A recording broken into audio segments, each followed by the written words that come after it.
Hello, my name is Elder Price, and I would like to share with you the most amazing book. Hello, my name is Elder Grant. It's a book about America a long, long time ago. It has so many awesome parts, you simply won't believe how much this book can change your life. Hello, my name is Elder Green.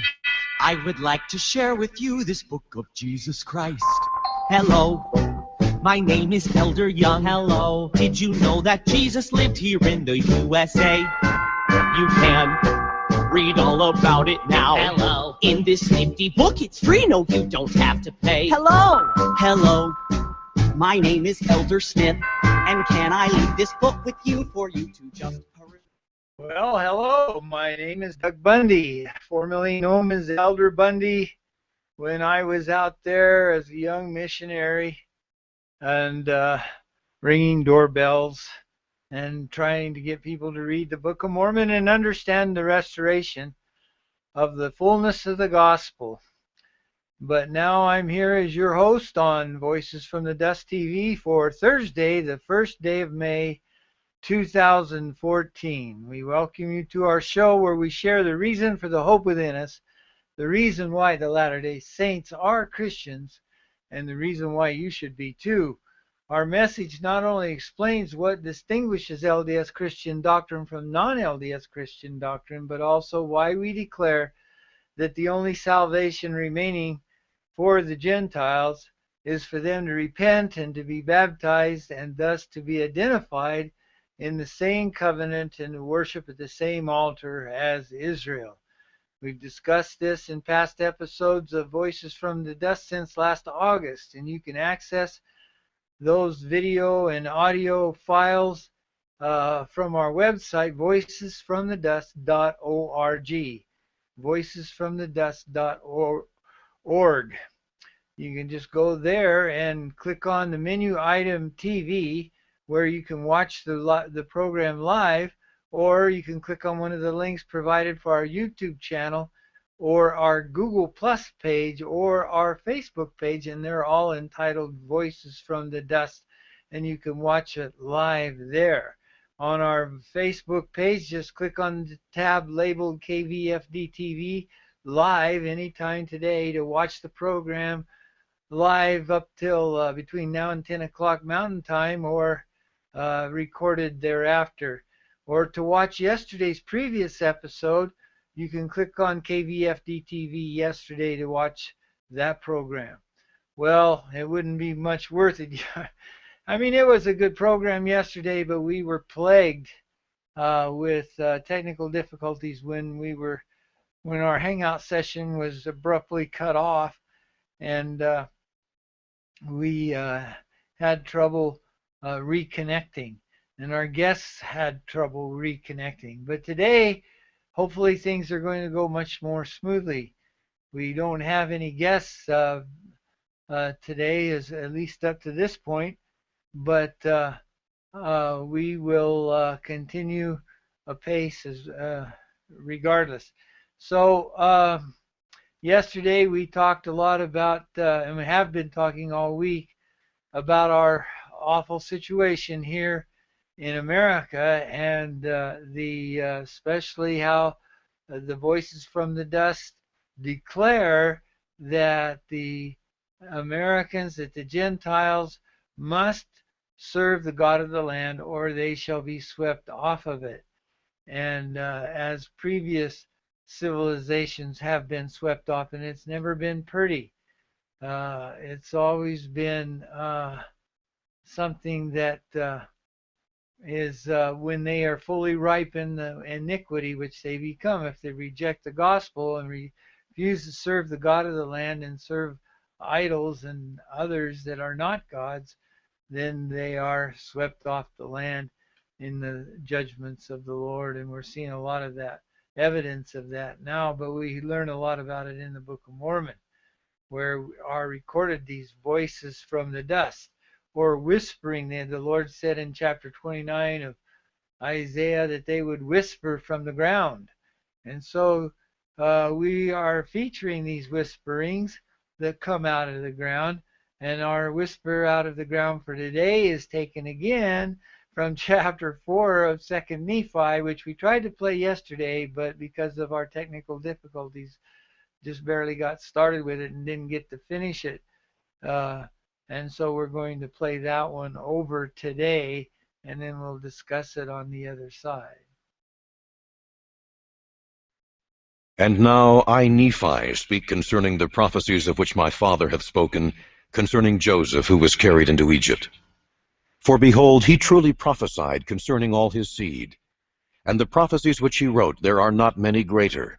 And he prophesied concerning us and our future generations, and they are written upon the plates of brass.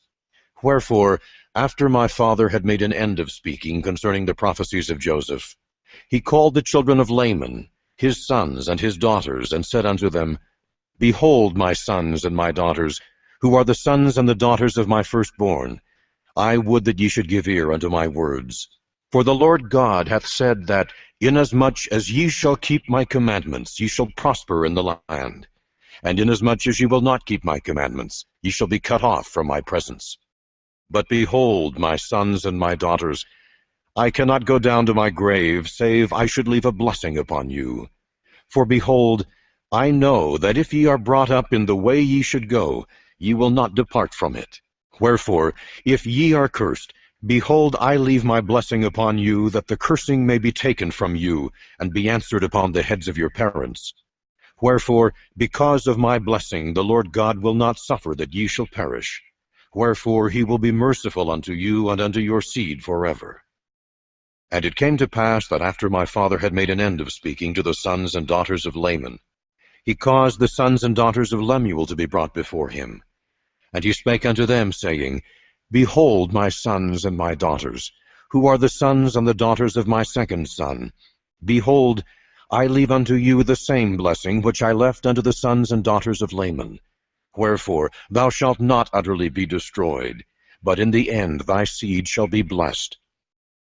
And it came to pass that when my father had made an end of speaking unto them, behold, he spake unto the sons of Ishmael, yea, and even all his household. And after he had made an end of speaking unto them, he spake unto Sam, saying, Blessed art thou and thy seed, for thou shalt inherit the land like unto thy brother Nephi, and thy seed shall be numbered with his seed. And thou shalt be even like unto thy brother, and thy seed like unto his seed. And thou shalt be blessed in all thy days. And it came to pass, after my father Lehi had spoken unto all his household, according to the feelings of his heart, and the Spirit of the Lord which was in him, he waxed old. And it came to pass that he died, and was buried. And it came to pass that not many days after his death, Laman and Lemuel and the sons of Ishmael were angry with me because of the admonitions of the Lord. For I, Nephi, was constrained to speak unto them according to his word. For I had spoken many things unto them, and also my father before his death, many of which sayings are written upon mine other plates, for a more history part are written upon mine other plates. And upon these I write the things of my soul, and many of the scriptures which are engraven upon the plates of brass. For my soul delighteth in the scriptures, and my heart pondereth them, and writeth them for the learning and the profit of my children. Behold, my soul delighteth in the things of the Lord, and my heart pondereth continually upon the things which I have seen and heard. Nevertheless, notwithstanding the great goodness of the Lord, in showing me his great and marvelous works, my heart exclaimeth, O wretched man that I am! Yea, my heart sorroweth because of my flesh. My soul grieveth because of mine iniquities. I am encompassed about because of the temptations and the sins which do so easily beset me. And when I desire to rejoice, my heart groaneth because of my sins. Nevertheless, I know in whom I have trusted. My God hath been my support. He hath led me through mine afflictions in the wilderness, and he hath preserved me upon the waters of the great deep. He hath filled me with his love, even unto the consuming of my flesh. He hath confounded mine enemies, unto the causing of them to quake before me. Behold, he hath heard my cry by day, and he hath given me knowledge by visions in the night time. And by day have I waxed bold in mighty prayer before him. Yea, my voice have I sent up on high, and angels came down and ministered unto me. And upon the wings of his Spirit hath my body been carried away upon exceedingly high mountains. And mine eyes have beheld great things, yea, even too great for man. Therefore I was bidden that I should not write them. O then, if I have seen so great things, if the Lord in his condescension unto the children of men hath visited men in so much mercy, why should my heart weep, and my soul linger in the valley of sorrow, and my flesh waste away, and my strength slacken because of mine afflictions? And why should I yield to sin because of my flesh? Yea, why should I give way to temptations that the evil one hath placed in my heart to destroy my peace and afflict my soul? Why am I angry because of mine enemy? Awake, my soul, no longer droop in sin. Rejoice, O my heart, and give place no more for the enemy of my soul. Do not anger again because of mine enemies. Do not slacken my strength because of mine afflictions. Rejoice, O my heart, and cry unto the Lord, and say, O Lord, I will praise thee forever. Yea, my soul will rejoice in thee, my God, and the rock of my salvation. O Lord, wilt thou redeem my soul? Wilt thou deliver me out of the hands of mine enemies? Wilt thou make me that I may shake at the appearance of sin? May the gates of hell be shut continually before me, because that my heart is broken, and my spirit is contrite. O Lord, wilt thou not shut the gates of thy righteousness before me, that I may walk in the path of the low valley, that I may be strict in the plain road? O Lord, wilt thou encircle me around in the robe of thy righteousness? O Lord, wilt thou make a way for mine escape before mine enemies? Wilt thou make my path straight before me? Wilt thou not place a stumbling block in my way? But that thou wouldst clear my way before me, and hedge not up my way, but the ways of mine enemy. O Lord, I have trusted in thee, and I will trust in thee forever. I will not put my trust in the arm of flesh, for I know that cursed is he that putteth his trust in the arm of flesh. Yea, cursed is he that putteth his trust in man, or maketh flesh his arm. Yea, I know that God will give liberally to him that asketh. Yea, my God will give me if I ask not amiss. Therefore I will lift up my voice unto thee. Yea, I will cry unto thee, my God, the rock of my righteousness. Behold, my voice shall forever ascend up unto thee, my rock and mine everlasting God. Amen. Well, I know I've said it many times, but I have to say it again. This is so powerful because can you imagine Joseph Smith writing that as a wicked man, uh, a deceiver? He knows he's writing this book to deceive the people around him in his neighborhood into thinking that I don't know what he could have been thinking, but in the eyes of those who fight against Zion, that's what they think, that he was writing this book, that he was the author and he was writing it to deceive men. And so then he writes this. It's just, we know too much about the man of mind.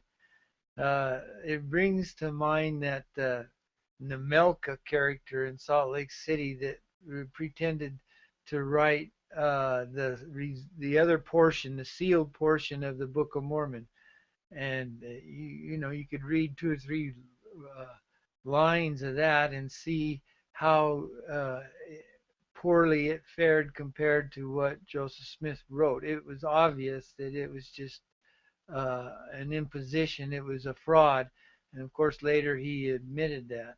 And it's just ridiculous to uh, attribute a motive of deception to Joseph Smith in writing this book because of so many things that we've pointed out, the fulfillment of the scriptures of the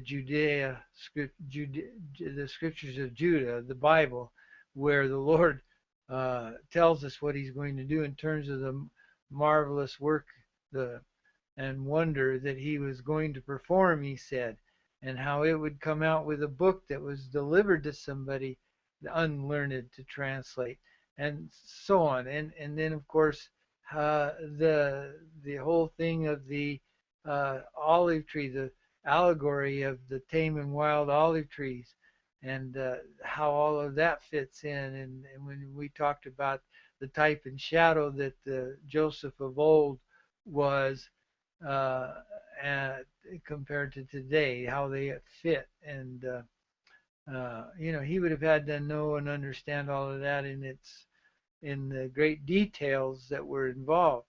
And that's so highly, highly unlikely. But then we get to this point of where he writes in the first person, puts the story in the mouths of all these characters of the Book of Mormon who write to us from their heart, like Nephi here. And to think that that comes from the devil is, people just don't understand the devil, and they don't understand God if that's what they think it is. So anyway, we're happy to have gotten through chapter 4 there of 2 Nephi, and we will continue tomorrow with chapter 5, and we're getting then into the things of Joseph that had to do with Joseph of old, and this comparison between him and Moses, which is really very, very interesting. So, but now we want to move on to our next feature, our awful situation update. In today's awful situation update, we're going to see that the Supreme Court has set the NDAA indefinite detention clause into concrete by refusing to hear an appellate court's ruling that stayed its implementation. What is really telling about this we'll discuss here after playing the next clip. Oh, but this is a clip now that is a video clip, so we're going to have to do it a little differently, and hopefully we won't run into problems. But let me try to get it going here.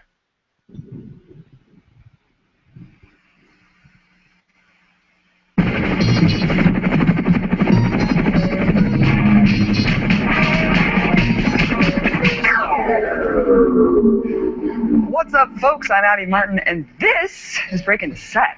So remember how I just covered the brutality of the death penalty? Well, over the last 24 hours, the practice got a hell of a lot more barbaric. Get this. Last night, Clayton Lockett, a death row inmate in Oklahoma, died during a botched execution, which his lawyer described as him being tortured to death for nearly 45 minutes.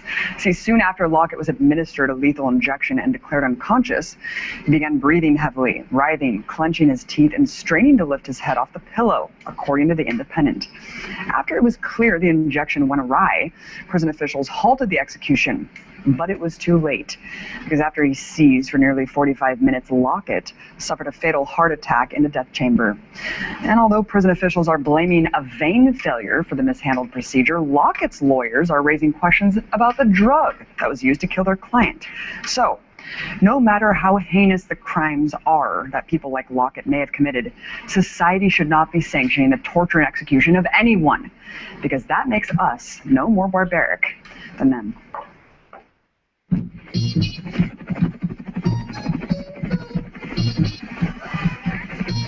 It was a terrible mistake, and we're working very hard to make up for it. And once again, you put something on the air. It's a flat-out lie. Have you ever had sex with Governor Rick Perry? No, you're not into that. I want you to watch what we're about to do, because you've never seen anything like this on television.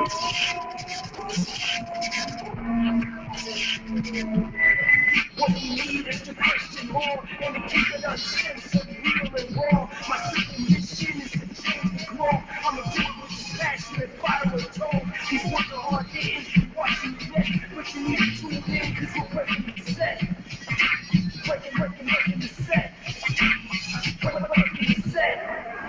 Over the last 2 years, journalists and activists have been fighting a specific provision in the annual National Defense Authorization Act, or NDAA, through a lawsuit called Hedges v. Obama. It's called Section 1021B, otherwise known as the Indefinite Detention Clause, which gives the U.S. military the right to indefinitely detain U.S. citizens anywhere in the world, including right here in America. This law uses such vague language as substantially supported in associated forces that critics argue could give the U.S. government enough room to label anyone a threat to national security for simply exercising their First Amendment rights. And just this week, I was truly saddened to hear that the U.S. Supreme Court has rejected an appeal for the lawsuit against the NDAA. Among the 6 plaintiffs in the case are award-winning journalist Chris Hedges, Pentagon paper whistleblower Daniel Ellsberg, and author Dr. Noam Chomsky. Their failure to challenge indefinite detention before the highest court in the land underscores yet again another massive erosion to the constitutional rights of all Americans. So joining me now to discuss everything NDAA, breaking this up, producer Manuel Rapolo. Manny, we've been covering this case since the beginning. We went to New York to sit in on one of the hearings. How did we get to this point, and why on earth would the Supreme Court reject an appeal to hear one of the most important cases regarding civil liberties? Right, and I think that the question over why because the Supreme Court doesn't have to give an answer as to why they're not here. They're not taking the case. They're not taking the case. But the timeline of events between when the NDAA 2012 was signed into law on December 31st, 2011, till now is all very important. And a very specific event that happens right in the middle where Judge Catherine Forrest, which is so after the NDAA is signed into law, it takes effect in March. The lawsuit is then filed. By May, a district judge, Catherine Forrest, issues an injunction, a stay on the law, so temporarily blocking the indefinite provision of the NDAA. So she ruled temporarily in favor of the plaintiffs at that moment. Temporarily. Mm-hmm. What the Obama administration did was immediately ask for that stay to be removed. And Judge Catherine Forrest says no, so they go to the U.S. Second District Court and have them remove that stay and put the law back on the books. So we've been challenging it as journalists and activists ever since. But it's very important that we take into account how aggressive the Obama administration was in overturning that, because that's at the heart of this. Why would it, within a matter of 2 weeks, and I think Chris Hedges makes it very clear, and I want to pull up a quote that he said back in 2012 when the stay was finished. He says, "The Obama administration was so aggressive, it means that once Judge Forrest declared the law invalid, if they were using it as we expect, they could be held in contempt of court. This was quite disturbing, for it means, I suspect, that U.S. citizens, probably dual nationals, are being held in military detention facilities, almost certainly overseas, and maybe at home." So this points to codification of law, right? So when we can point to torture. Torture is illegal unless it's codified. Waterboarding would be illegal if it wasn't codified. So indefinite detention of U.S. citizens is not constitutional. We have due process clause in the Fifth Amendment we're protected against that, but the NDAA overturns that. And for people who say, what's the big deal? We've been doing this forever. I mean, the CIA pretty much black bags people and holds them indefinitely. I mean, we're stupid to think that this isn't already going on. The problem is, as you just very clearly outlined, it's the codification of a practice that probably has been already going on. The problem is, once it's legislated like that, it's a whole new level, just like the torture during the Bush administration. And it's exacerbated, because we can point to the AUMF, the authorization of use of military force, but that only went so far. This not only attacks your First Amendment rights, it attacks your Fifth Amendment rights, your due process clause, because this gives not the U.S. government, but the U.S. military the right to detain you and with no due process for the remainder of hostilities under the war on terror, which however long that may be. Yeah, and it's also overturning posse comitatus, a long-standing ruling that says that the U.S. military cannot supersede kind of local. Following the Civil War, during Reconstruction, posse comitatus, this is the law that overturns posse comitatus. And for people who also say, what's the big deal? I'm not doing anything wrong. What do I have to hide? Manny, this is the most frustrating argument, because especially when we see the surveillance justification of kind of these two leaps from one person who may be an associated force to 2 leaps of someone that you may have talked to in the past, your brother, sister, boyfriend, your girlfriend. Right. I mean, it's not vague the language. Same vague language that could apply to these associated forces. Which is why it's so important to any activist that's out there trying to get this law repealed, or any journalist, to be embedded with with any organization that could be considered a terrorist organization. They could then be an associated force, or be facilitating, just moving a message along could make you a threat to national security. That's you. What about me? I know you. Does that make me a threat to national security? I don't know, but it's up to interpretation, and that's what's very dangerous about this law. And I will say, of course, we both believe, and I'm sure all these other plaintiffs believe that no one should be indefinitely detained. Human beings shouldn't be indefinitely detained. So it's not just about Americans, it's about everyone. But let's talk about what local municipalities are doing to actually block this. We have about a minute left. What can we do, Manny, that the Supreme Court's rejected it? We know where they stand already. It's obviously because it's already being used. How can we fight this moving forward? Right, and I think that it's very disheartening to hear this news because it's, I mean, we consider the Supreme Court kind of the last bastion of hope to kind of have this overturned or having this law be prevented. But there are other steps that we can take, and power doesn't yield willingly, right? So we need to raise awareness about this. The more people know about it, the more action can be taken. And it sounds cliche, but you have to do this on a grassroots level. It's already happened in California. California passed a law to ban indefinite detention. There's a number of other states. Michigan passed a law to ban the NDAA. A tiny little town called Emmett, Idaho, passed a law to ban the NDAA. It almost passed in New Hampshire. It almost passed in Montana. So the most important thing that we can do to prevent this is to raise awareness about the NDAA. So share this link when you find it. Absolutely, and we'll put this video so people can find out what they can do more. Thanks so much, Manny. I really appreciate it. Cheers.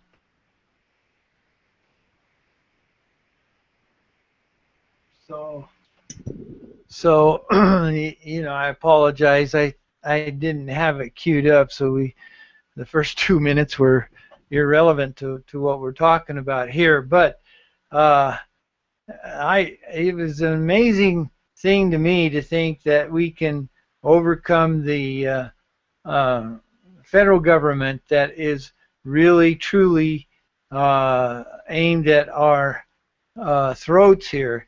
What is really telling about the NDAA clause is that Obama said he would never sign it, and then when he did sign it for the first time on New Year's Eve 2011, can you imagine, he said, or was it, yeah, it was 2011, I believe. I remember there early in 2012, I wrote to Senator Hatch and Rob Bishop, who both claimed that the clause didn't say what we all know now, that it most definitely does say. And then I remember I was a delegate to the Republican Party, and so I was visiting the candidates for office in that year, and with the election that was due that fall, and I was telling them, or asking them, what they thought about the fact that it was essentially doing away with posse comitatus law, which says that the federal government can't be involved in local policing actions, and they didn't even know. I didn't even find anybody that knew what posse comitatus meant. And so in the meantime, in the media, the Democrats were saying that Obama had in fact requested that wording that excluded the American citizens from this detention. He requested that that wording be removed from the clause. I remember when the Democrats were under such criticism that Senator Levine was on the air saying, showing them, waving the paper in the air. We had it in there excluding American citizens from this, but Obama wanted it, and so he wanted it removed, so we had to take it away from the clause. And I remember also Glenn Beck was slyly letting them say that the clause was harmless on his show without challenging them really. But then a year later, Beck was clearly opposed to it and advocating a campaign to nullify it. Back when he called it, back then he called it un-American and anti-American and non-American and just plain wrong. I think I have a clip. Let me just play that because I think it's very interesting. I couldn't find anything that he said about it since then, but let's see what he has to say here. You have to start doing the things that are local in nature and state in nature. We'll still continue to pay attention to all of the things that are happening in the nation, but you've got to shore up your state and your town. There's something else that Texas did, and I think 22 other states are starting to do, but Texas has done the best, and that is the nullification of the NDAA. The NDAA is that executive order that the president signed that said he can scoop any American citizen up in the middle of the night and hold without trial and without charge indefinitely. This is so anti-American. This is so anti-Constitution that there's nothing in our Constitution that would allow a president to do this. But he signed it into executive order. So now what are you going to do about it? Well, there are several states that are actually doing something. And Texas is leading the way on this. And what they're saying here, I'm just looking if there's an easy way to do it. I'm sure this is up on the Blaze right now, but yeah, there's only 10 other states that are doing this. There should be 50. But what they've done is they've not only nullified the law, which 10 of these other states have also done. They have bills now ready to be passed in 10 other states that say, no, I'm sorry, the president cannot do that. Not in this state. We don't play ball that way. You cannot do that to our citizens. Texas has taken it a step further. If you comply with this executive order in any way, if you aid the federal government in any way to help scoop a Texas citizen off the streets and put them into federal custody under this particular thing, you'll go to prison in Texas. And that's the way it should be. It's not just, hey, we don't do that here. It's not only do we not do that here, it's against our state law to do that here, and you will have a hefty prison sentence if you're involved at all. Those are the things, not signing petitions for secession, but working with your state legislature to make sure your state has your gold back. Get your state's resources in order. Not for secession.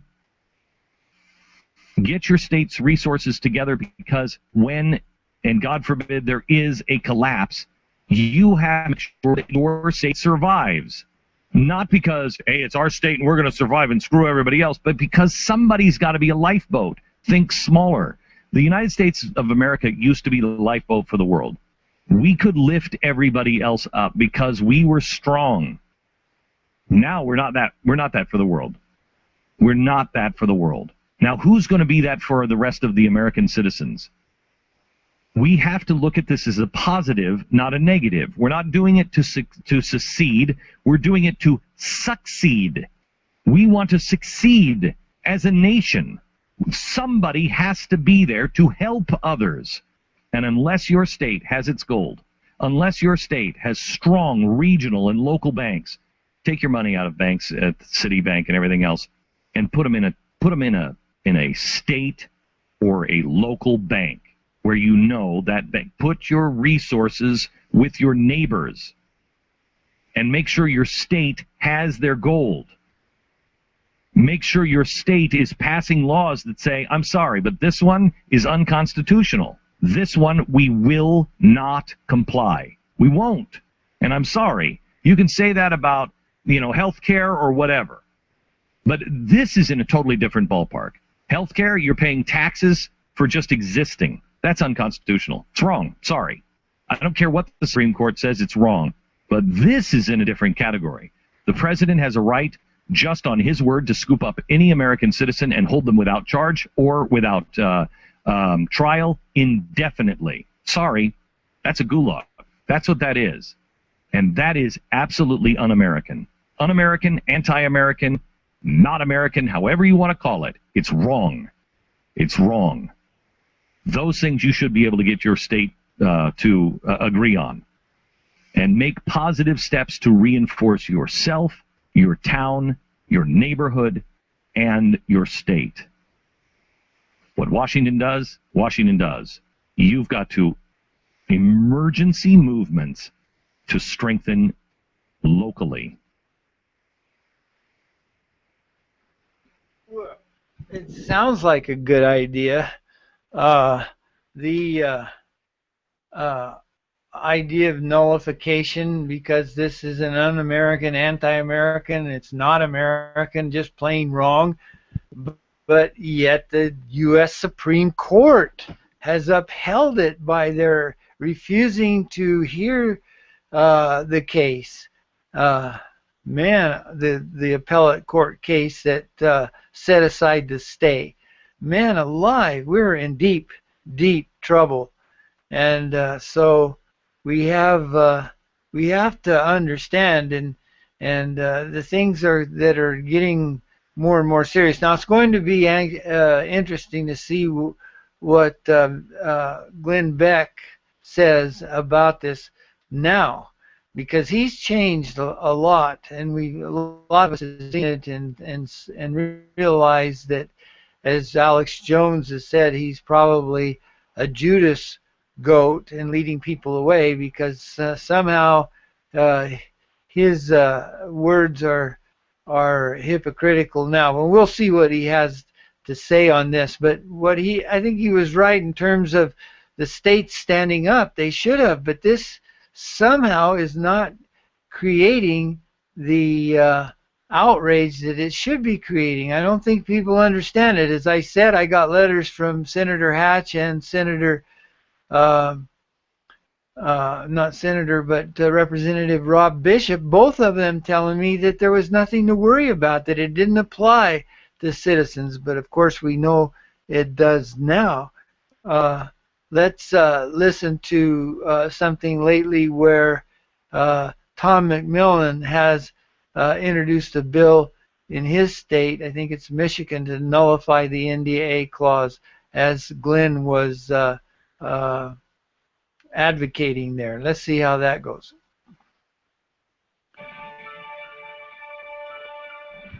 We have on the phone Representative Tom McMillan from Rochester, Michigan. In the Michigan House, that passed unanimously 107-0, basically limiting some of the provisions of the NDAA Act. And that happened just 2 days after the Senate passed the new NDAA bill of 2013. So I want to get his take on that. Representative McMillan, thank you for joining us. Sure, thank you. It's not too often you see a bill pass unanimously. That was pretty impressive to see both parties come together to take a stand for some aspects of liberty. Absolutely. You know, when in the hearing that I had on my bill, I chair the committee it went through, and Justin Amash and the ACLU were sitting next to each other, and it's got left and right, people who really care about liberty are coming together on this. Yeah. It shouldn't be a left-right issue. I mean, there shouldn't be any party that's against liberty and due process. But it was really distressing, I think, for a lot of us, including me, to see a nearly unanimous passage in the Senate of the NDAA bill last year. I mean, they walked that back a little bit just 2 days before your bill passed unanimously in the Michigan House. The Senate, the U.S. Senate, passed unanimously another NDAA bill, this time with a Feinstein amendment. And let me read you the text of that. Sure. It says, an authorization to use military force, a declaration of war, or any similar authority shall not authorize detention without charge or trial of a citizen or lawful permanent resident of the U.S. apprehended in the United States unless an act of Congress expressly authorizes such detention. What do you think about that? What's your take on that? You know, and I'm sitting in the Michigan legislature. My close friend Justin Amash, I know I've read some things that he feels that unless, the NDA is that unless. I mean, from what I can gather, and I heard the word similar. So I mean, it sounds to me like we and states need to continue to stand up and defend our citizens. So next year I'll be doing the same thing as I did this year, based on the information I can tell. They could still take away our due process. Right. Yeah, his take on it was basically he thought it was a head fake, I think is what he actually wrote on Twitter or Facebook, because it really doesn't, he pointed out that, well, the act of Congress that they're going to refer to is the authorization for the use of military force going all the way back to 2001, as well as the NDAA itself. Those are both acts of Congress. But I guess, what I had Stuart Rhodes on from Oath Keepers yesterday, and we were talking about this, and Stuart Rhodes's take on this is that it assumes powers for the Congress that they don't have the right to pass an act that takes away our due process. Yeah, I mean, I'm glad that people like you and Amash and others are shining a bright light, so that people like myself and I hope every legislature should be standing up for their citizens in every state. But we've got to hit this thing head on before it just keeps expanding and eventually is used. So no, I agree that we got to be very particular and very loud and I think my legislation, which is in the Senate, it's on second reading today, and it very well could pass. Tomorrow is our last day of the year, so I'd have to reintroduce next year. So we're trying to make sure it gets through. Oh, so you don't think it will pass this year? It'll have to be reintroduced next year? Well, it's on second. It came out of the Senate Judiciary Committee yesterday unanimously. It's on the Senate floor. I just talked to a senator who's getting phone calls from his constituents saying, get this thing passed, and it's on second reading on the agenda, so it very well could go through second and then final passage either today or tomorrow and hit the governor's desk. Okay. Well, one of the things before we get off of the Feinstein-Lee amendment I thought was interesting was Rand Paul's proposed amendment was essentially a restating of the Sixth Amendment, stating that the Congress didn't think that was, basically getting that restated so people don't get the impression that the Congress thinks that they've repealed the Sixth Amendment, which a lot of us get the impression that they think they have. And I think it's interesting that his amendment that just restated the Sixth Amendment to the Constitution was not the one that they voted on. It was this much weaker one from Feinstein, which basically it didn't do anything to protect us from posse comitatus or the military acting as police. It didn't do anything to guarantee due process for persons. It just talked about citizens, but the Constitution talks about any persons.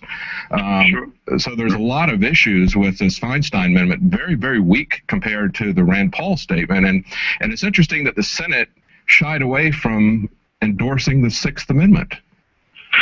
Yeah, we saw this last year, I think, when Justin and others made a big deal about the 2012 NDAA.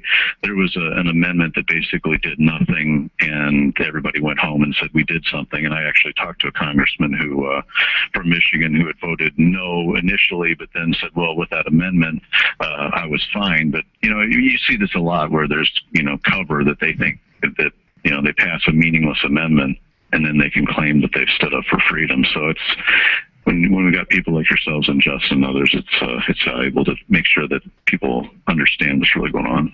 Yes, exactly. Now the bill that you've got, is that House Bill number 5768? Yes. Okay, I'm looking at the text of that, and what that bill says is basically that no agency of the state, employees or political subdivision or Michigan National Guard members would help the armed forces of the U.S. in any investigation, prosecution, or detention of any person. So based on that section of the NDA. Yes, right. Yep. As long as it's, yeah, exactly. So now, is there anything in the bill that would prohibit or penalize any federal actors if they violate the rights of Michigan citizens? In other words, does this interpose the state of Michigan to protect the rights of Michigan citizens if the federal government steps over the bounds of the Constitution? I didn't, and I know there's other states trying to get something like that through. I think it's Missouri or somebody, but I don't know that could have gotten through. I really patterned it after Virginia. I was able to say, look, Virginia, the governor signed it, so it's not that radical. It's we're merely saying that our sheriffs and our police and our authorities are not going to assist in doing this, and that's okay. That's as far as we went. Right. So they're not going to assist, but they're not put in a position where they need to resist. And that's Yeah, I mean, I hear you and I understand the interest, but it's one thing to say we're not going to assist, and it's another thing to say that we're going to lock up federal agents. And I think that's there's going to need to be more groundswell of support to if there's an interest in going that direction. I understand. Well, we'll see what will happen, because we've got a bill that's going to be introduced here in Texas by a state representative that actually does that. It does interpose the state as protecting the state, the citizens of Texas against federal encroachment. And he basically goes back and references habeas corpus, posse comitatus, as well as about 5 or 6 amendments of the U.S. Constitution that the NDAA and the authorization of the use of military force kind of attack, essentially, directly. Well, I really appreciate it. Mm-hmm. Yeah, no, I appreciate that. But I'm thinking in Texas, the TSA, they tried to do that and couldn't get it through. So I hope it'll be interesting to see the debate, because I have a TSA bill similar to where you're going to basically say that you will lock up people that are assaulting citizens. So it'll be interesting to see the debate there in Texas. Right. Yeah. There's actually exactly. There's there's 2 criminal provisions in there. One of them is 1 year and $10,000. The other is 6 months and $5,000. So they've got some teeth in it. So it'll be interesting to see what happens. And actually, the TSA bill is coming back as well. So we got both a TSA bill and we've got an NDAA bill. So we're not giving up down here. Now, you said you've got a TSA bill that's coming up. Tell us a little bit about that.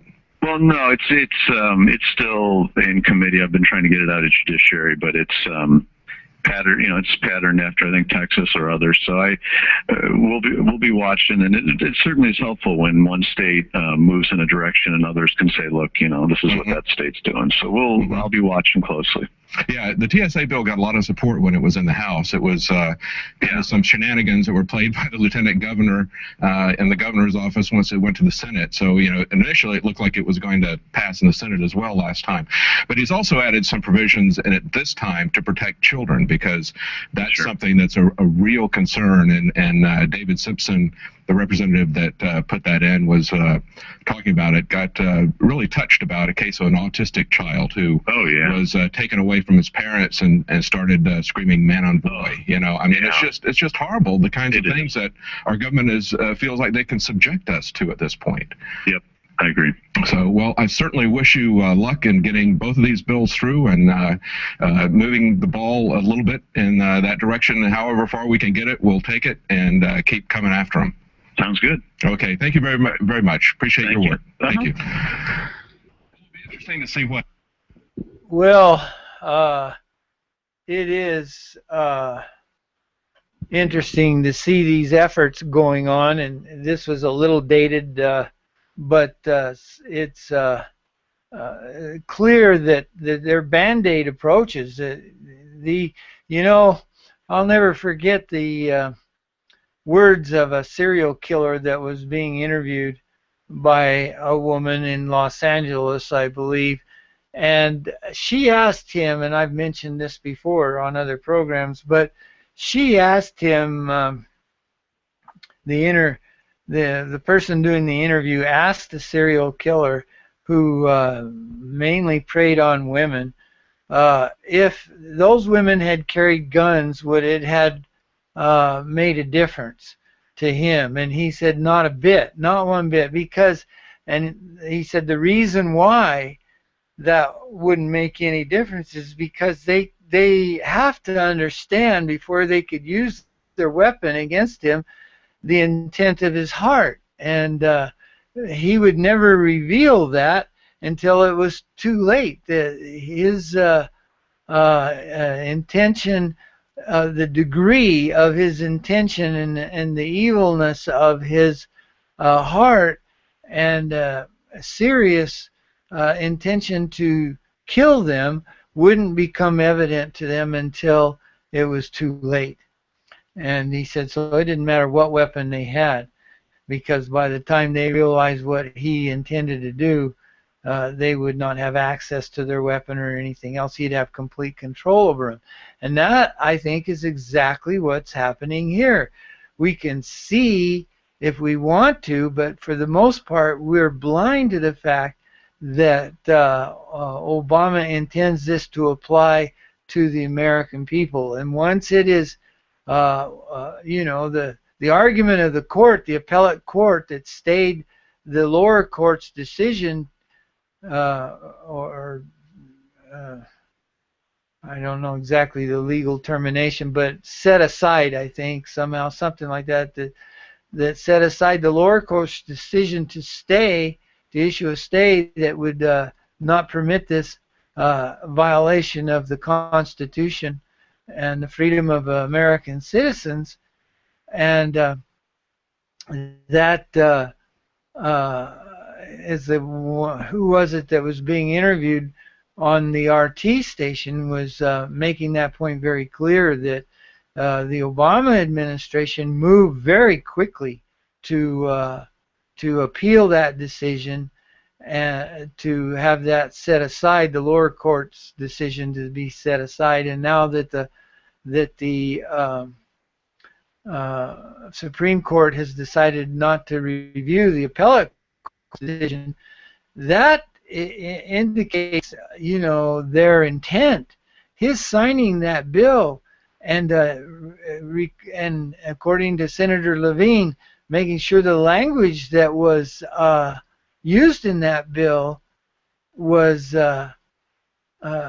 did not exclude American citizens, and that they had as Democrats take that out. The word that would have protected them would have excluded them. So all of these are little hints at the intention of the people behind this. They don't mean it's good. This is not something that we can, you know, unless we wake up, we have to take strenuous action as a person who is under or about to fall under the control of a murderer would have to, you know, they're going to be murdered if they don't do something. And most of the time it's just, you know, inadequate measures that they would take because they suspect, but they can't really know. So we have to know, and we do know by from the Book of Mormon what their real intent is. But let me, I know you've probably seen this before. I'll play this other clip that from Senator Lindsey Graham, where he was saying, you know, that the Americans aren't exempt from this because they would be terrorists, see? Well, we see now how they are labeling people like Cliven Bundy as terrorists. And also, according to the MIAC report, it's gun owners and returning veterans and constitutionalists. And we see that because in the training manuals that has come out, even fundamental Christians are labeled as terrorists. And so as we see these little clues, we have to understand we can't wait until they're going to tell us, because they'll never tell us. They're hiding their true intent. So let's play this clip.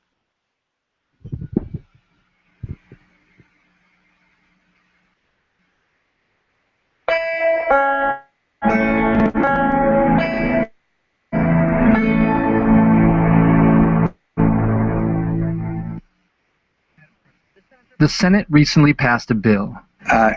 Yeah. A bill that would authorize the president to send the military literally anywhere in the world to detain civilians, even American citizens, without charge or trial. And to those American citizens thinking about helping Al-Qaeda, please know what will come your way. Death, detention, prosecution. And when they say, I want my lawyer, you tell them, shut up. Your time is expired. Get a lawyer. You're an enemy combatant, and we're going to talk to you about why you joined Al-Qaeda. The House and Senate will be voting again in the next few days on a final version of the bill, and need to hear from you now. Because Congress shouldn't tell any American citizen needing a lawyer to... Shut up, shut up, shut up. To take action, go to www.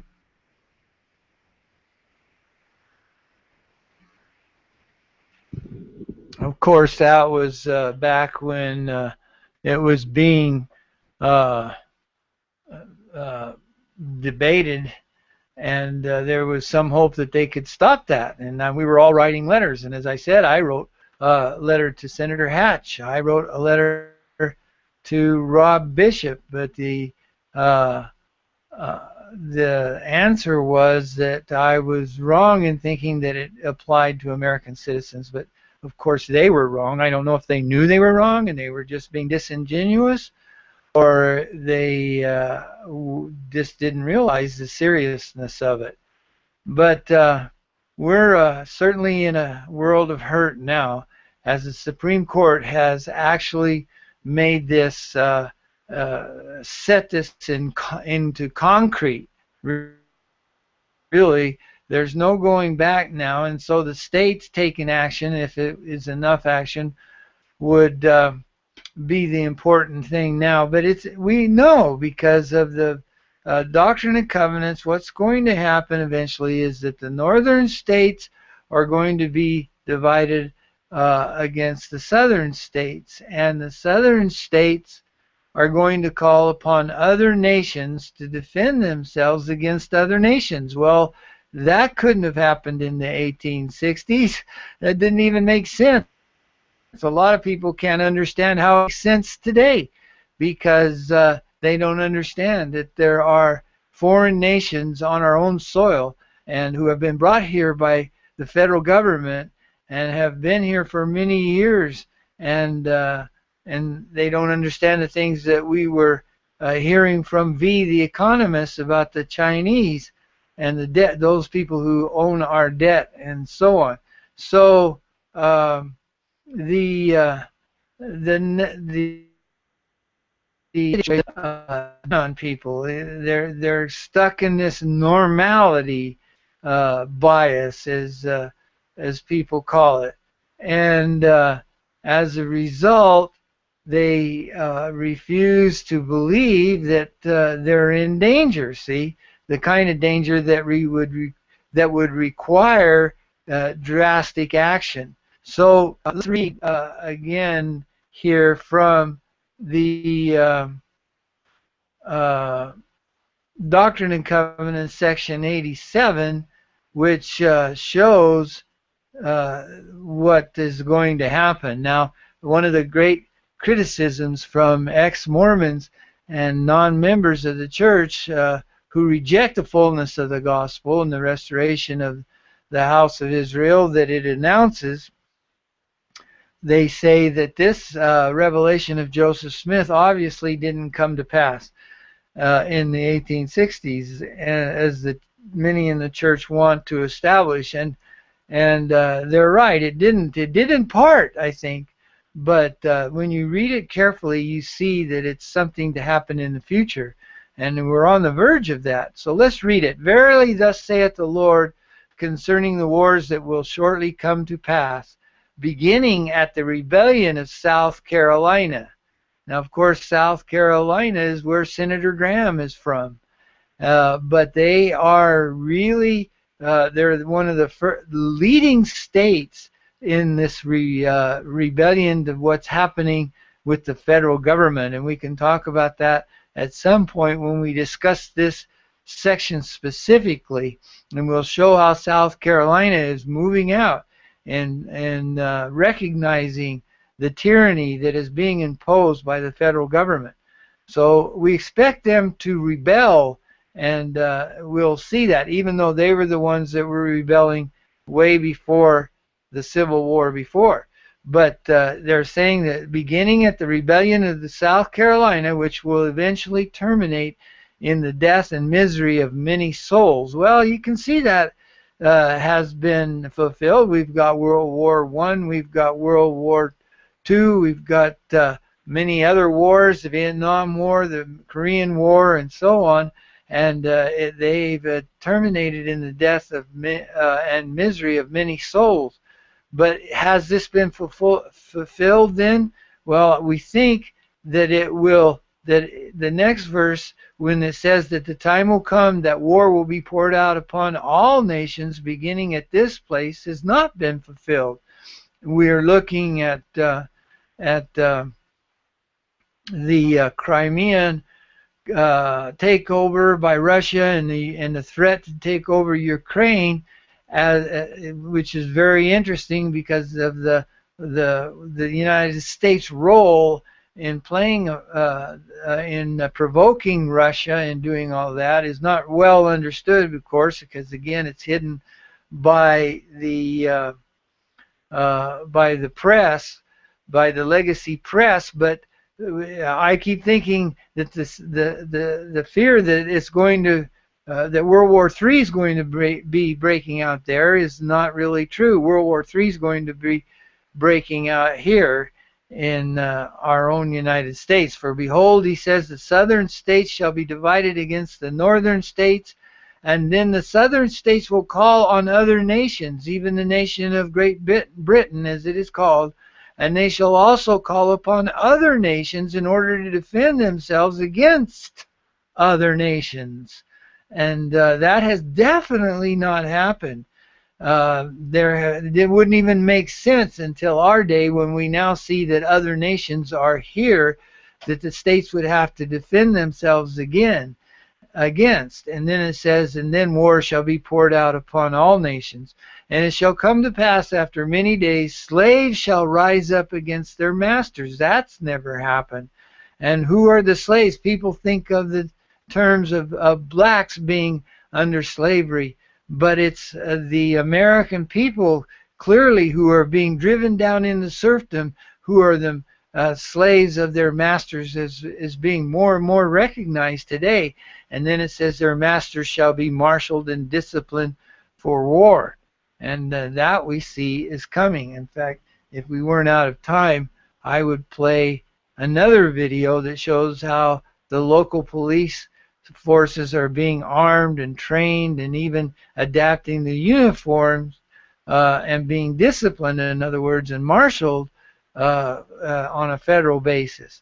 And so, but here's the key in the next verse, verse 5, and it shall come to pass also that the remnants who are left of the land will marshal themselves, and shall become exceedingly angry, and shall vex the Gentiles with a sore vexation. And we know that hasn't happened yet, but it is on the verge of happening.